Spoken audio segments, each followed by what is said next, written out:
Call your sponsor. Call your sponsor. Call your sponsor. Call you.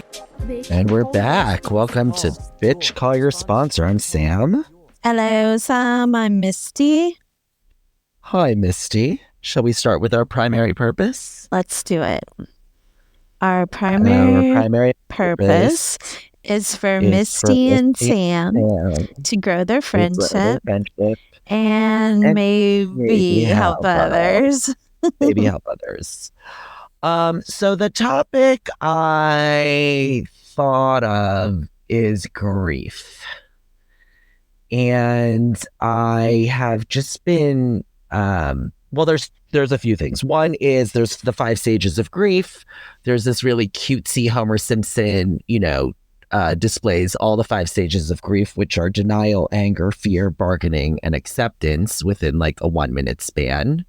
So I shared the link. We could share that link. But I also, there's 2 things.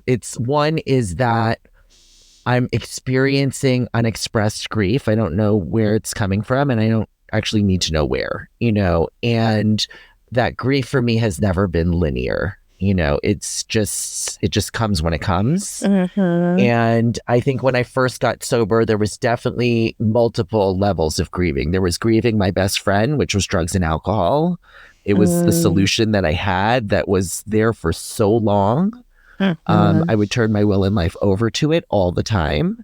And it really helped me not feel. It caused a bunch of other trouble, but it really I was able to modify or not feel, and then there was a grieving with me. I was immediately removed from people, places, and things. I was unemployable. So there was this whole identity crisis where I was like, who am I without my stuff and my friends and a job, and so it was like multiple bottoms at the same time, and grieving the person that I thought I was. Right.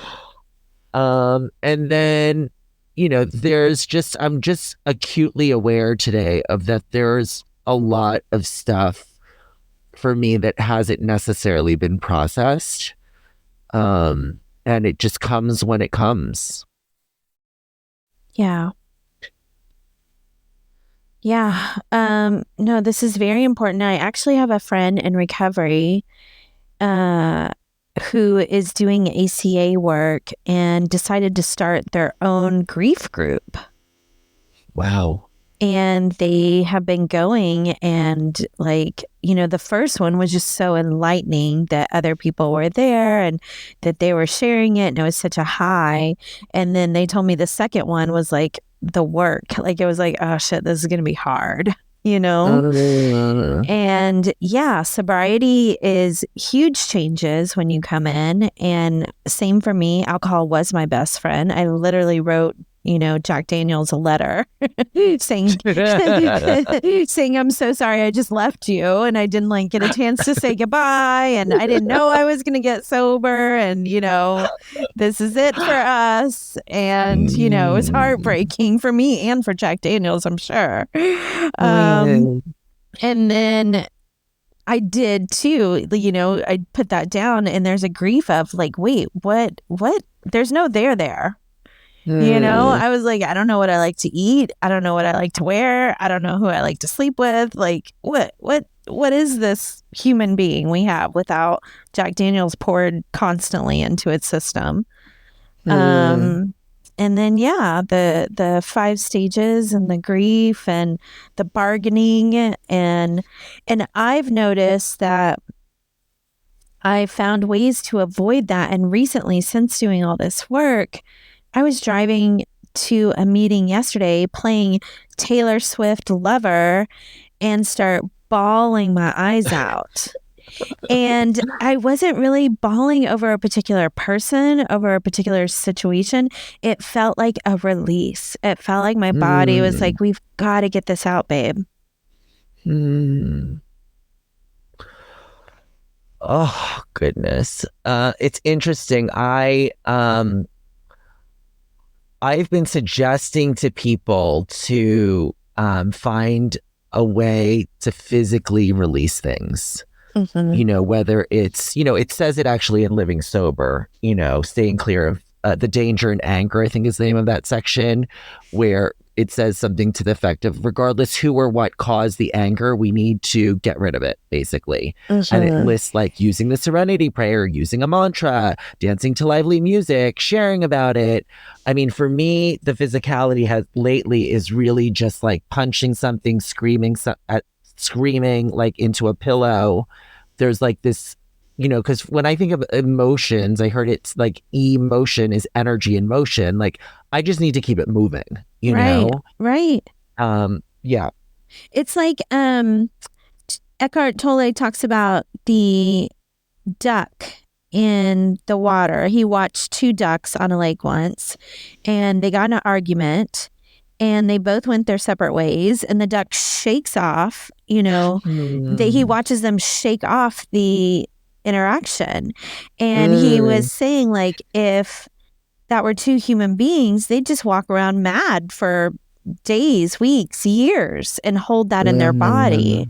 And there's this whole, and I'll link a video to it, but there's this whole type of therapy where you make your legs really, really tight, and then you lift yourself up, and your whole body will just begin to shake on its own, releasing. Ooh. Yeah, I'll send you a video. It's amazing, releasing all this stuff that's stored up in there. So basically, all roads lead to Taylor Swift and Shake It Off. Oh my gosh! Right? So it's interesting.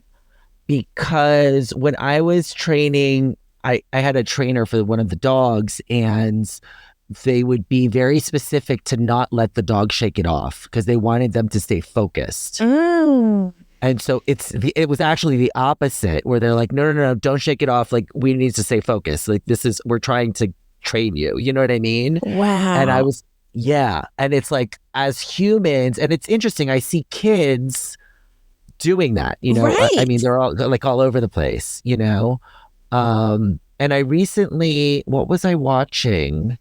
Somebody that was I was going to call him Andrew Huberman. We've elevated him. Andre Huberman. Sir, Andre Huberman is here. Who's this person? I wish I should have saved the link, but her mother calls him, she refers to him as handsome Huberman. And what she learned, I think she did a whole year and took some of his biohacking, whatever stuff that he, suggests, and took some of his daily routine. And the one thing she took was this inhale, where it's 2 inhales and then a sigh exhale. Yes. In order to regulate the nervous system and helpful for anxiety. Yes. Oh my God. I'm so glad you mentioned that, because I was doing that for a while, and it was so helpful. And I learned it somewhere else, but it was the 2 in, or even more like rapid in. It's almost like one of the breathwork exercises. Mm-hmm. And I think it was like 8, like real fast in, and then it was saying, and then right when you think you can't do it, take another one in and hold it. Mm. And then when you release that you're regulating your nervous system. And yeah, I'm so glad you reminded me of that, because I need that tool right now. It's really in the breathing, and the way this woman did it, it was like, and she had explained, like, when kids cry, they do that, sniff that 2 inhale, exhale, just organically. I'm going to go to the park and pay attention to these children. Okay, good luck. Don't get in trouble. When she said it, I was like, yeah, I guess that's what they do. Yeah, it's like animals and children just operate innately with this stuff, right? Mm-hmm, and that is one of the things they say they can tell about children who are abused. Like, there was some documentary about these kids whose parents, were like abusing them at home, and they would go out and everybody would talk about how well behaved these kids were from like 2 to 12, that none of them ran around like the other kids were at an event, and that they were all so well behaved. It's like, yeah, they were being abused. That's why they weren't behaving like the other children who were running around. Children are supposed to run around. Yeah. Wow. That's insane. Yeah. Where do you feel grief in your body? A lot of it's in my throat. Like almost like it's all holding there and needs to come out. So it's like kind of the throat and the chest. And I notice that I'll choke it back down. Like, oh no, we don't need to do that. Just stay paralyzed in my throat. Go ahead, girl. How about you? No, it's interesting. Mine's in my chest, and then like underneath my eyes, like, because I'm like, it's like there's the pressure of holding back the tears. But back to what we're talking about, just any kind of breathing. Do you know what I mean? It then covers the throat and the chest. Yeah. And also just talking about it too, right? Like we talk about it, and I can feel my throat like being ready to like release this stuff, just acknowledging it and saying, I see you, like you're here, like having the war room, or we should call it the peace room, of all those feelings of anger and joy and happiness and all of them there, and just going, it's okay. You can stay, you can go. What do you need from me? Acknowledging all of that. Oh my God, I just thought of something. It's the ICU room. Ooh, damn, Sam. I see y'all, right? Because you're inviting all those feelings to the table. Wow. Intensive care unit. Yes. That's what ICU stands for. Yeah. Yes. It's my intensive care unit. And you know what? Yeah. I neglect them. Yeah. And they're fucking intensive care. Yeah. So I need to not neglect them. We need to have like regular staff meetings. Yes. With the intensive care unit. God, I love this. I just minimize, Same. Or I've practiced avoiding, like it's not there. It's okay. Like, which is part of the grief cycle, right? It's denial. Right. I think denial is what I grew up with, where no one talked about their feelings.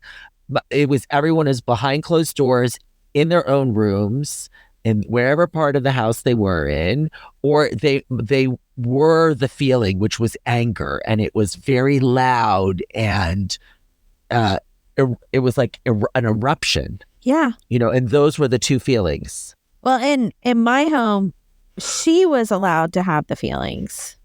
She was allowed to have the big bursts of anger, but I wasn't. I needed to choke it back down. Because there was no space, there was no room for me to have a feeling. There wasn't enough room. It was her, getting it off of her and dumping it on me. And I'm a 6-year-old child, and I have the weight of like this grown woman who's making poor choices, her anger. Ugh. I just feel such sadness, when I think of you as a child, me as a child, like anyone that I work with as a child, where it's like, how that light has just been like diminished, Right. And it's such a miracle that we go, no, I'm not going to drink myself to death. There is a light in me. I'm going to go in these rooms, and I'm going to try and like access that light and stay with that light and do everything I can. And that's what we're doing. And it's a miracle. That's also why I bawled my fucking eyes out at E.T. I'm like, yes, we have that in us. We really, really do. And as much as, and it tried to be diminished by people who didn't want to acknowledge their light. So they didn't want to see it in us. Yeah. I find the other side of it also can be true for me, depending upon the day and where I am, is where I end up diminishing my own light or abandoning my own self. Right. Oh my God, so good. I heard this woman say in an ACA meeting this week, she goes, it's one thing for my mom to have abandoned me or neglected me, but now I'm a grown woman and it's up to me to not abandon myself. Yeah. And I was like, mic drop. Like that was for me, it was such clarity and such a miracle. It was such a revelation. Like, okay, fine. Your mom did abandon you when you were 6 and neglected you and all of this, but now you're a grown woman and you don't have to abandon yourself. You can make the choice to stay with it, to feel the feeling. Your sponsor. Call you sponsor. Call you sponsor. Call you sponsor. Call you. Bitch, call your sponsor. Call your sponsor. Call. New episode tomorrow. Send us an email, bcysponsor@gmail.com.